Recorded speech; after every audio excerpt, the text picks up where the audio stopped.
Welcome, everyone. Thanks so much for your patience as we get started. We are so happy to have you joining us today to learn more about Polar STEAM's Antarctic Artists and Writers program.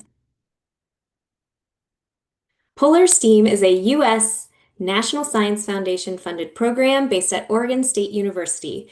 We facilitate virtual and field-based authentic collaborations. These collaborations are between three integrated programs that invite participating artists, polar scientists, and educators to engage the public in polar research by collaborating and employing principles of STEAM: science, technology, engineering, arts, and math. Our goal is to enhance science communication, to bring polar science to everyone. In today's talk, we're focusing on the Antarctic Artists and Writers Fellowship. And as you can see in our agenda here, if you're interested in the Researcher Fellowship, please check out our YouTube channel for the pre-recorded program overview created just for researchers. And if you're interested in an Educator Fellowship, just hang tight. We'll have an info session focused on the Polar STEAM educators in the coming weeks. This live stream is being recorded and will be available for viewing on our YouTube channel. It will run for 50 minutes, leaving about 20 minutes for questions at the end. We invite you to post your questions in the chat, and we'll hold those questions that we don't address in the presentation until the end, and then we'll answer them live. So let's introduce the Polar STEAM team housed and operated at Oregon State University. We bring together principal investigators, or PIs, the administrators of the program, who have expertise in a variety of disciplines, such as teacher and researcher communication and science, broader impacts, art, science integrations, and polar research. Working behind the scenes today to field your questions is our communications coordinator, Jessica Sawyer, and our program director, Melissa Barker, who will be popping in at the end to voice your questions to us. And now to introduce your hosts today, I'm Jamie Ivory, Polar STEAM's logistics coordinator. I come to the program having worked as an oceanographer for more than 10 years, and that included conducting research in both polar regions. And I'm Carly Solstrom, Director of Art, Science, Humanities, and Technology Integration at PRAX. And I've been developing programs and working at the intersection of art and science for nearly 20 years now. Thanks, Carly. Okay, now we're going to jump into a program overview. We facilitate researcher and artist collaborations and deployments to Antarctica. The deployments occur during the austral summer months, with most deployments lasting 6 to 8 weeks. We welcome artists and writers who apply from a variety of genres, from traditional to experimental.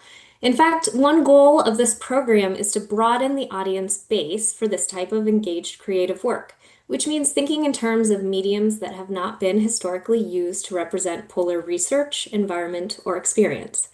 We are looking for bold thinking, but we still remain aware of the wide variety of traditional forms of mediums that have a beautiful track record of representing this space, and we welcome those proposals as well. We provide a $2,000 stipend upon the completion of the program and fund the travel to and from Antarctica. We are excited to support this really unique opportunity for artists and writers to collaborate with polar researchers in the field.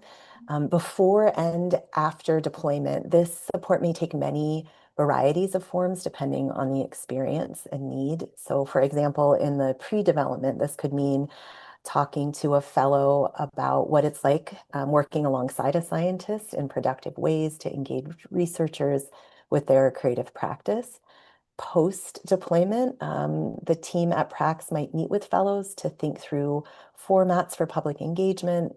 So things like, for example, an in-person or online process talk, a reading or a workshop, just to name a few ideas. We might also host online gatherings with current and previous fellows to discuss challenges and successes and really to further support opportunities. So while the forms might vary, we aim to ensure open communication with fellows and really this network of support through the eventual completion of the projects and even beyond that. Artists and fellows will become part of a cohort that includes educators and polar researchers. The cohort programming runs a little over a year. Fellows will participate in virtual cohort sessions, which start in February 2027. These sessions are held once a month for the first roughly 3 months, lasting 2 hours on a weekday evening, and they are scheduled well in advance. Then the collaborative teams will schedule meetings amongst themselves to continue collaborating up until deployment. After deployment, the teams will present the vision for or the completed creative product to current and past cohort participants at a virtual share session. Here is our cohort whose artist fellows recently returned from their trip to Antarctica. You can find their bios and blogs on our website. This is an example of what a Polar Steam cohort looks like. It typically consists of 9 to 12 Arctic teams, 6 to 7 virtual teams, and a few, in this case, 3 Antarctic teams. The cohort and team meetings are designed to facilitate community building and authentic collaborations. It's important that all professionals share their expertise and learn from one another. This cohort model provides just a framing layer around the creative inspiration. The work creatives do on the ice or the ocean, and when they return, that still remains oriented to the individual's artistic or literary practice. Okay, so on the application, you will have a chance to select the types of deployments that will work with your creative practice. Those include ship-based, land-based field station, and land-based camping in remote field locations. You'll want to be sure to select all options that would work with your project. Ship-based work would be on board a large, roughly 250 to 300 foot research vessel. There may be opportunities to work on small watercrafts like rigid inflatable boats, to visit islands and research stations, or it may be a research cruise that keeps to the open ocean entirely. This past season, all 3 of our artists were able to visit islands with penguins, research stations, and work on small watercrafts. However, the previous year, our artists kept entirely to the open ocean. In either case, sea ice, icebergs, whales, and a variety of birds were readily seen on either cruise. Any land-based field station deployment will likely be at McMurdo Station. This usually requires a 5+ hour long flight on a military transport aircraft from New Zealand. McMurdo Station is a large coastal research and logistical hub surrounded by annual sea ice for most of the year. Regular wildlife sightings include Waddell seals, sukas, and occasional emperor or Adelie penguins. There is no small boat program at McMurdo, but there are opportunities to hike on the nearby trail system. Land-based camping in remote field locations will likely begin and end at McMurdo Station. Research teams usually spend 1 to 2 weeks at McMurdo preparing for fieldwork. Then they fly to their field site by helicopter or small aircraft. Field sites are often hundreds of miles away from the station, and the team usually stays in the field for multiple weeks. Camping in the field is usually quite rustic, often in small individual or 2-person tents for sleeping, with community tents and an outhouse. While you are working on your application, please think about what natural phenomena you need to see or experience for your creative practice. What setting is necessary for your work to be a success? Electricity, internet connectivity, temperatures, these are all important things to think about as you select the types of field deployments that would work for you. During the deployment, artist fellows will have time to work on their projects. However, each fellow is considered a member of the research team and is expected to participate in research activities. Fellows will receive training from staff and researchers before and during deployment, so they are comfortable with their role. Previous fellows have participated by serving on a dedicated 12-hour shift. The science team is counting on them to be on call during the shift to help with sampling and processing. At times during the shift, they would be able to work on the project, though how much time may vary day to day outside of the 12-hour shift.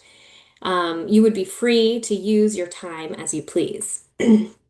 Gabriel Daw is a multidisciplinary artist exploring the intersections of color and space through large-scale thread-based installations. He worked a noon to midnight shift with the zooplankton team on board the RV Roger Revelle. This was part of an interdisciplinary team, an interdisciplinary long-term research project that had research teams from many disciplines. Gabriel received on-the-job training to deploy large nets into and out of the water, and he learned to measure, sort, and identify zooplankton. Those are animals that drift in currents like krill. As a multidisciplinary artist, Gabriel brought watercolors, paper, embroidery, and professional photographic and video cameras onto the ship to collect reference material, which he will use when creating a large-scale thread-based installation post-deployment. You can see examples of some of his embroidery work he completed on the ship in this slide. Sometimes artists will work with the research team by performing a specific task or tasks, like sampling and processing or observations. The task timing may vary in length and time of day, but when the task is completed, you would be free to work on your project.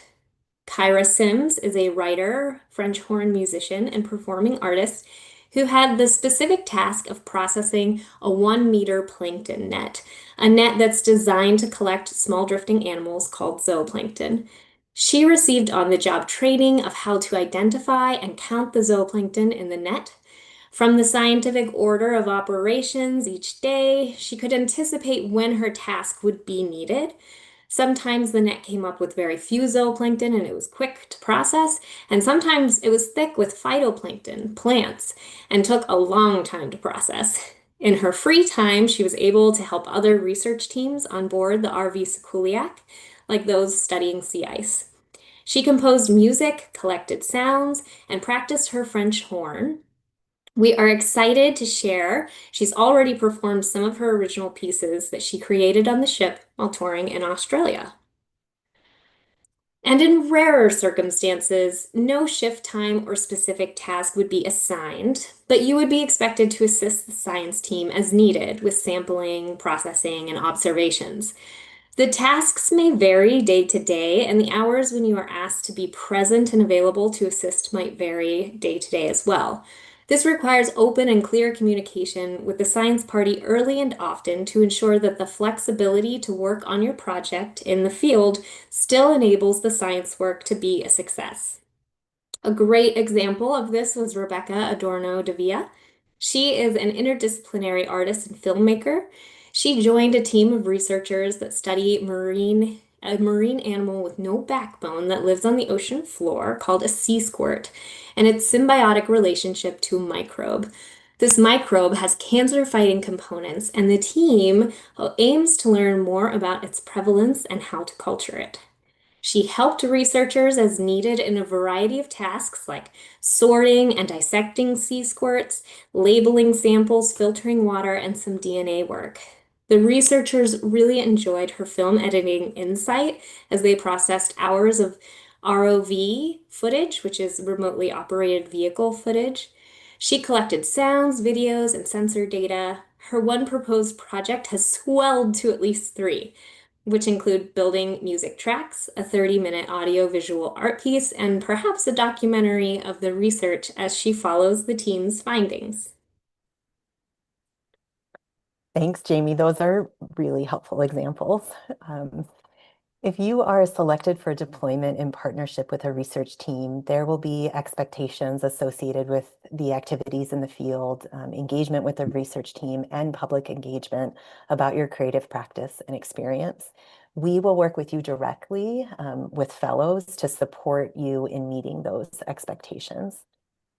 AAW is open only to US citizens and permanent residents 21 years of age or older when applying.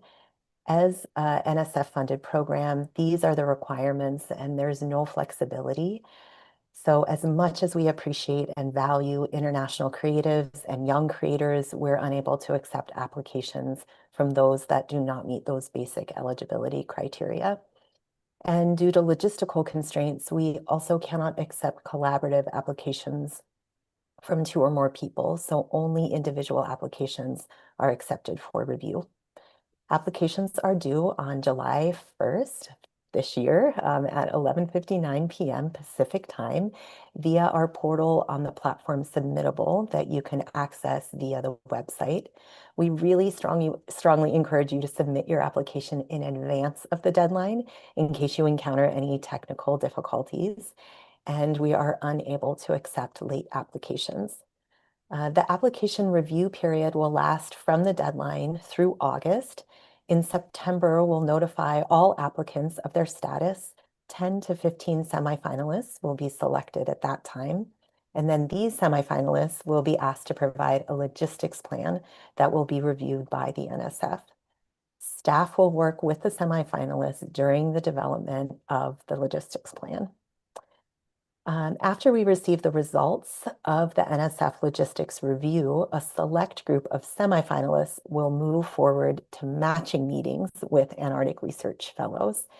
The review panel will then select up to 5 successful applicants, and we anticipate making those notifications in the winter in time for the artists to participate in our first virtual cohort session in early February. However, we really must stress that the timeline you see here is just approximate. For example, this year's selection process is taking considerably longer than anticipated due to a variety of factors, and the selection process is actually still underway. So logistic plans have been submitted and are being reviewed with the science projects that have been identified to conduct research in Antarctica this coming season. We are really grateful and appreciative of the flexibility and patience from our semifinalists. Again, only semifinalists, 10 to 15, will submit logistics plans. We will assist the semifinalists in creating a plan that makes sense for the creative proposal with the realities of working in a remote polar environment with the deployment sites available for that season. This will likely occur in September. At this time, we do not have information about the research topics or sites for the 2027-28 season. Please keep in mind Polar Steam's prior deployment examples and durations as you craft your creative proposal. It might be helpful to know that deployments to Antarctica go through either Christchurch, New Zealand, or through Punta Arenas, Chile. From these countries, the successful applicant will either travel by ship or military aircraft. You will need a current passport. Other things to note, again, we cannot accept team applications. Space is extremely limited. This is due to a backlog of funded scientific work from COVID, major construction measures occurring at 2 of the 3 research stations, and a lack of a dedicated Antarctic research vessel. So only one person would deploy if part of a collaborative artistic team. You are welcome to work with a team to create your artistic project post-deployment. Polar Steam is unable to support projects that propose a permanent installation in the Antarctic or a performance-based work that occurs only during the residency in Antarctica. There are several types of not of on-continent transportation, but you will be embedded with a science team and only able to use the available transportation opportunistically. It is also important to note that you can request cargo space, but space is limited.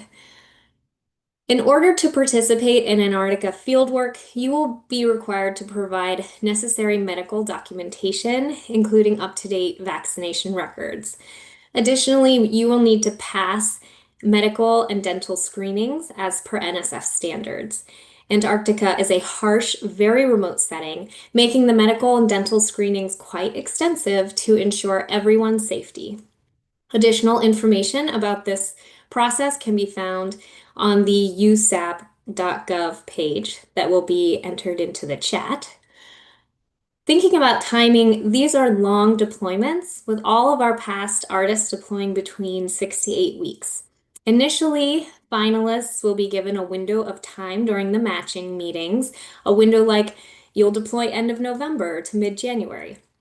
Then in the spring 2027, the selected artists will be given more specific dates, like you'll deploy around November 20th to January 3rd. Then these can further shift. We have seen them shift from 1 week or so on either direction, and that's very typical, to an extreme shift, moving a deployment that was slated for October to mid-March. These dates are all set by NSF. And date changes like this are an example of how plans can and will change when it involves working in Antarctica. Working in a remote, extreme environment is such a rewarding experience, but with it comes logistical challenges that require flexibility. Projects are often impacted by one another's timelines as well as the weather. Finalized schedules may not be available until shortly before deployment. So, flexibility and patience are crucial. Elements of nature are out of our control. There have been cases where an iceberg blocked port, so an expected port visit was canceled. Being willing to go with the flow and take advantage of unexpected opportunities will bring the most success to chosen applicants. With that, I think we've covered everything we wanted to cover. We hope the information was helpful to you, and now we're excited to answer any questions that you may have.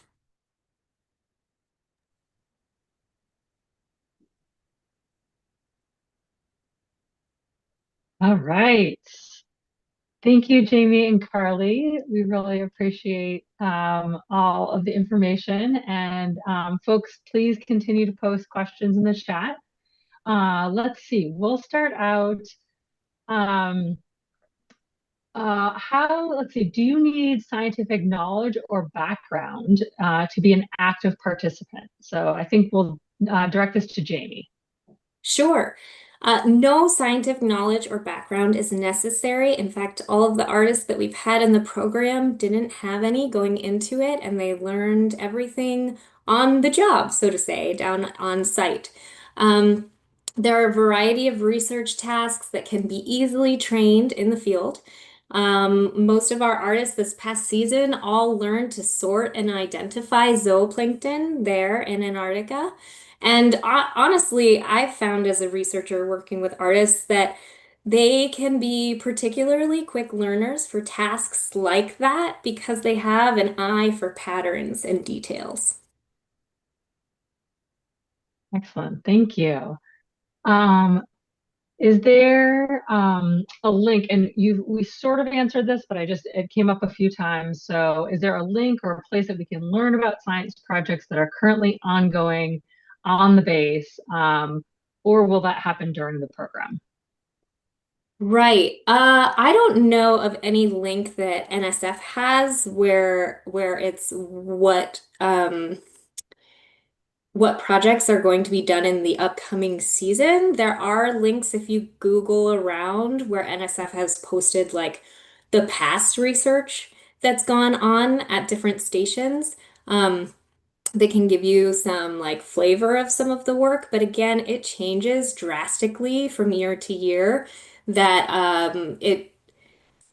it just I don't think it would benefit if you're trying to tailor it to any particular project.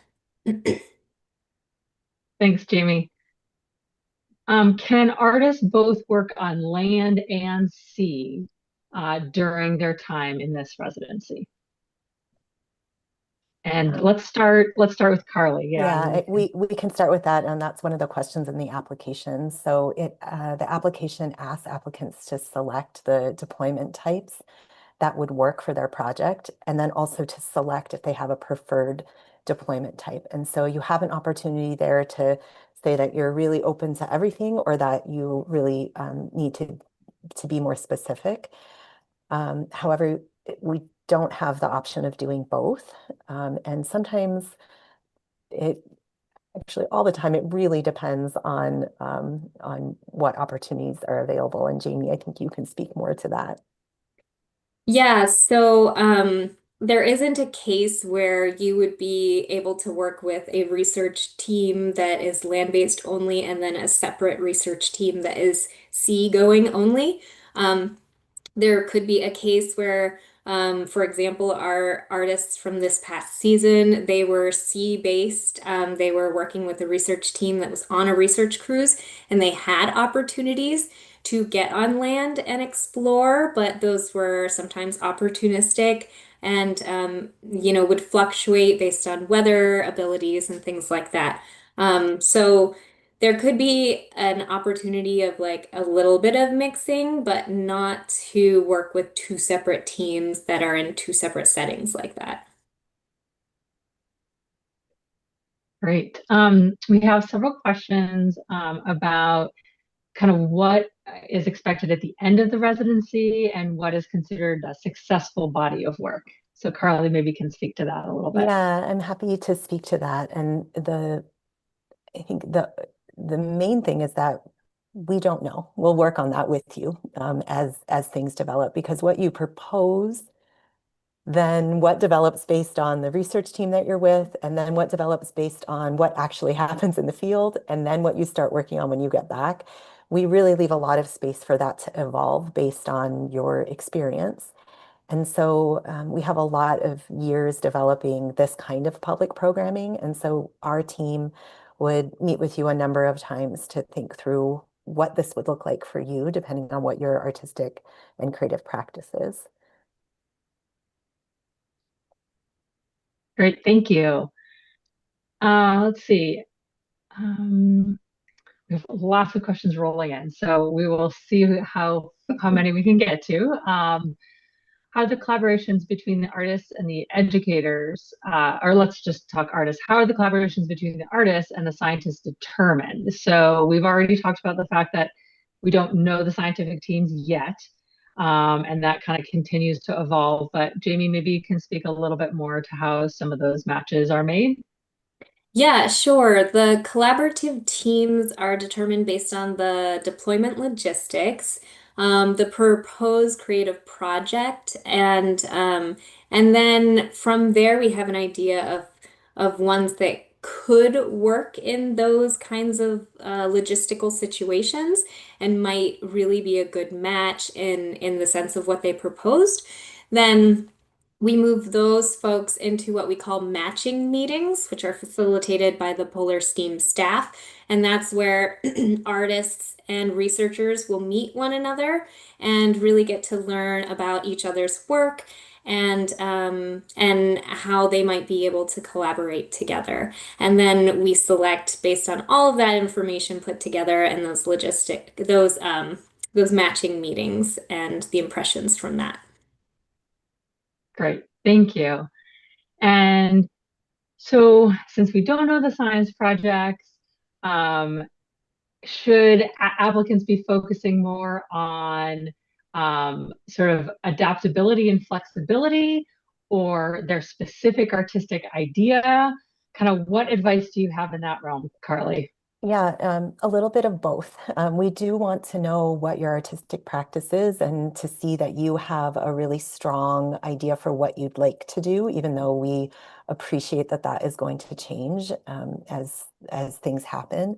One of the things that's really key is that you talk about why you need to be in Antarctica. Why does it matter that you are in this place and that so that it's distinct from you doing your creative practice somewhere else or just looking at photos of ice or, watching videos. What about actually being there is central to your creative practice?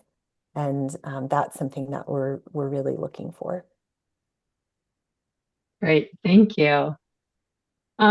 Jamie, how should applicants with limited cold climate experience, such as those from the Southwest, um, think about preparing? Like that seems like a pretty big jump. Yeah, and that's where Melissa and I are your support system for that.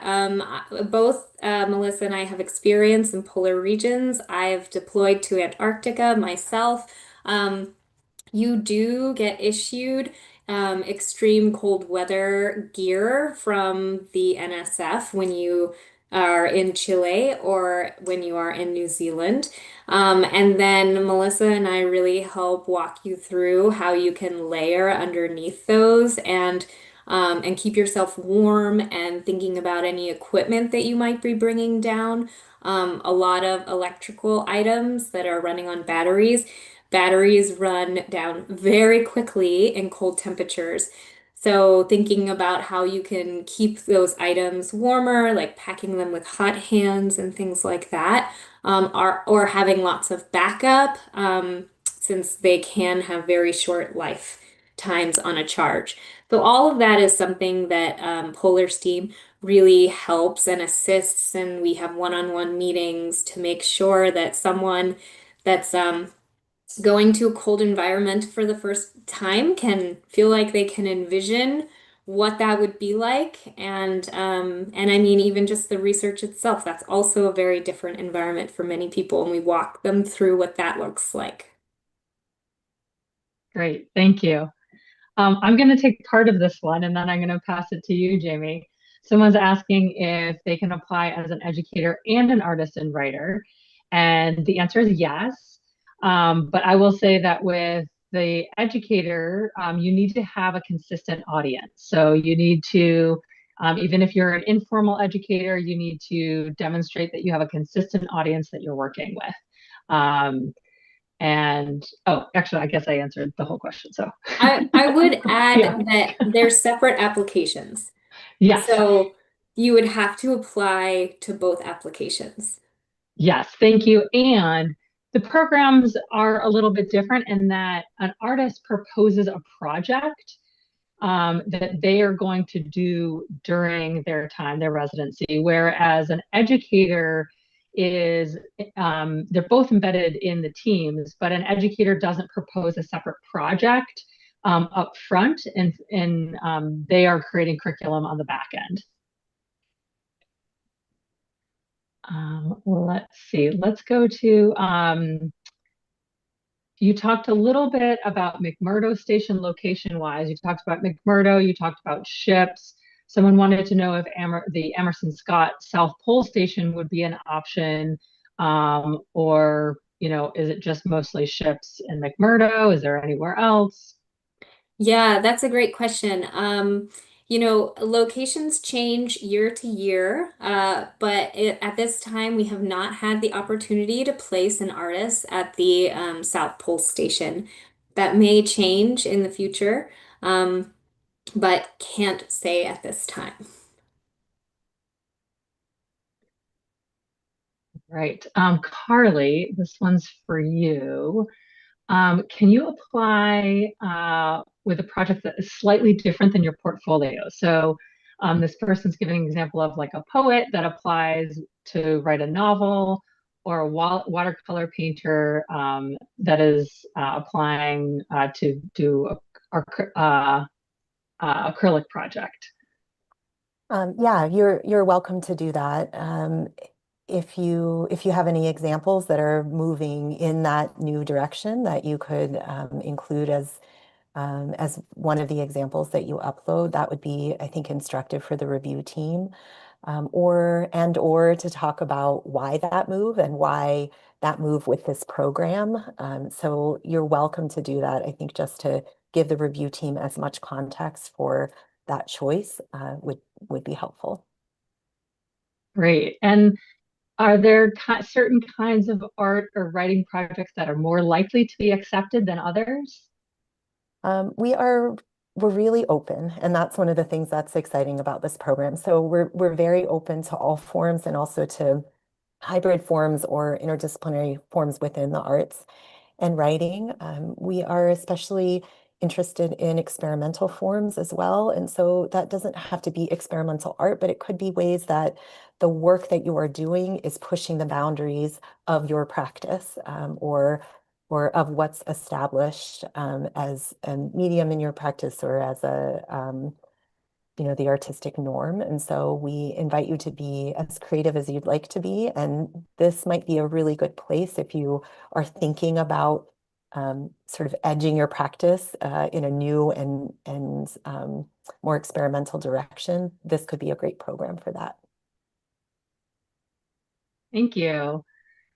Jamie, are there accommodations available for those with disabilities, or do participants have to be able-bodied, or is this like a case-by-case situation?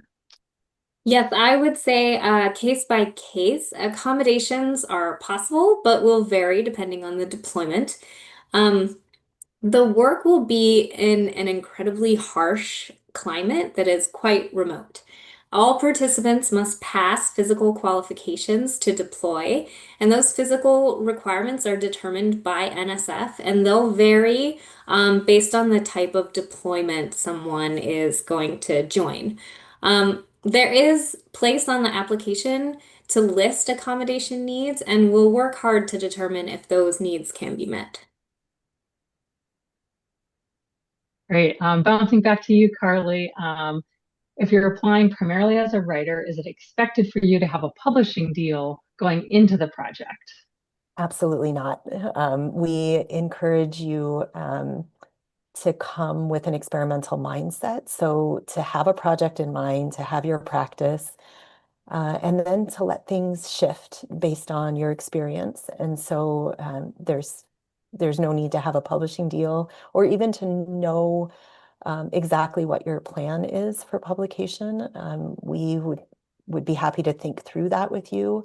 And if you have some ideas of where those pieces might be headed, that's great. But that isn't one of the expectations.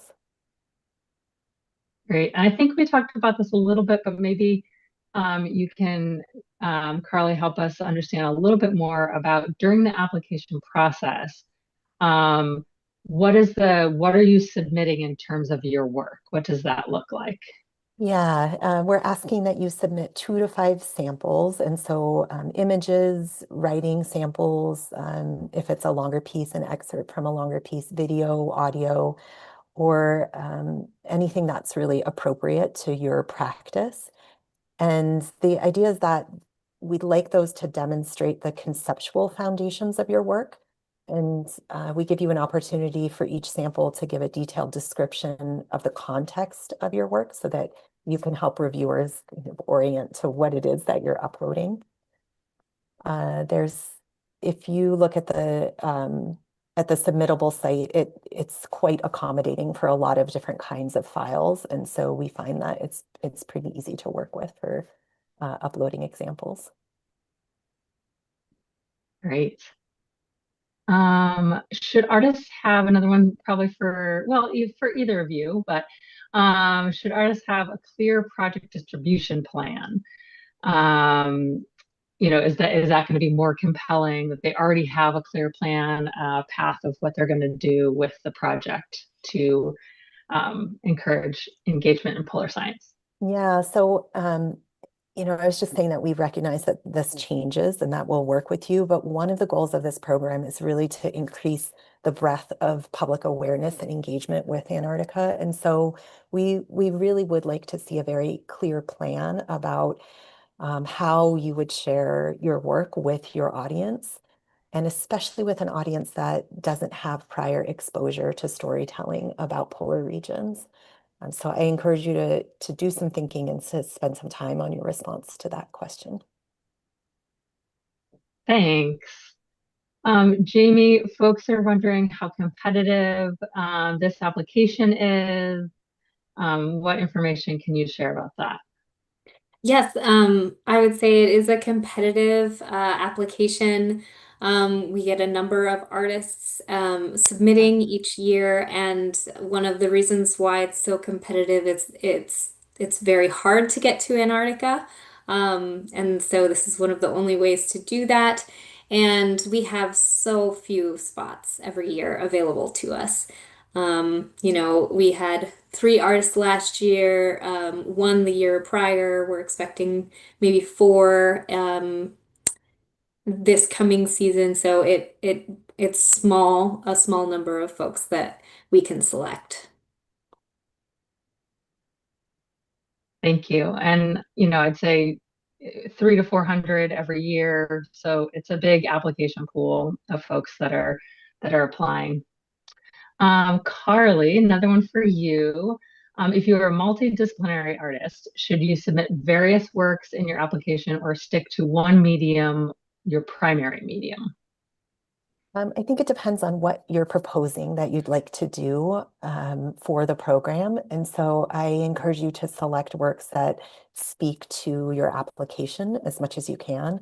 Or if you're suggesting, combining things in a new way or moving in a new direction, if you have samples that show the conceptual work that you've done to move in that direction, those would be great examples to upload. And you do have space there, as I was saying earlier, to provide some written context for what you're uploading. And so that would be a space where you could do a little bit more work to help the committee understand how the examples connect to what you're proposing. Excellent, thank you. Um, is maybe one of you could talk a little bit more about the current political situation and if that is influencing artistic project selection. So Carly, maybe we'll start with you on that. Yeah, the selection process really ultimately focuses on our overarching goal for this program, which is to broaden the audience who engages meaningfully with polar science. So we really encourage you to think about and focus on that in your application, and to keep your sight on that focus for this program. Perfect, thank you. Let's see here. We're getting close here. Someone is asking if the about the funding of the program, and I'll just step in here and say that yes, we have our funding currently. Are there possible shakeups? You never know, but currently we have our funding, and we're really pleased with that and continuing to move forward in the program. Let's see. I'm going to just scan one more time through our questions here. If Jamie or Carly, if you have any kind of last thoughts or advice that you could give applicants, that would be great. Sure. I can start. Um, First, I'm so excited of your interest in this program, coming to this program from a researcher point of view. In my experience, I have had the opportunity to work with artists, and the ways that you can grow and change as a researcher by getting this great opportunity to collaborate with an artist is so rewarding in so many ways, and seeing public engage with your science from a different point of view is just incredible. And I would like to just add some advice that anytime you're doing any kind of scientific work, things change, things break, you have to troubleshoot, and you have to be calm and patient through it all. There's a lot of hurry up and wait. And when you're doing work in really extreme environments like polar regions and Antarctica, it's even twofold. So being able to go with the flow and being flexible are people who are really going to thrive at these kinds of locations and in these kinds of residencies. Yeah, I think that's just great advice, and absolutely being able to do that from a logistics standpoint, and also being able to do that on the creative side. That this is a space where you get to have experience that you will probably never get to have again in your life, and to really be open to letting this place move your work. We appreciate that a lot. Okay, I'm seeing one more question that's coming through. Um, just asking about the review panel and if this panel is different from year to year for folks who have applied in the past. Yeah, Carly, can you speak to that? Yeah, so the review panel does change from year to year, and is selected from the panel of experts who advise this program. Um, yeah, anything to add to that, Jamie? Um, No, I don't think so. I would just say, it is highly competitive. So yes, I know it can be frustrating, but we encourage folks to apply again. There's definitely different science teams, different priorities, things that are shifting each year, and that review panel is different. So yes, we definitely expect to see different projects bubbling up to the top. So. That's great. All right. I think we are good to wrap it up, Jamie. Is anything else you want to share? And then, yeah. Great. Yeah, so I just want to say thank you, everyone, for attending our live session today. Please do read through the frequently asked questions section of our website. Visit the AAW Collective website for examples of past completed projects. If we were unable to address your question today, reach out to us at polarsteam@oregonstate.edu, and we look forward to reviewing your application soon. Goodbye, everyone. Thanks so much, everyone. Bye.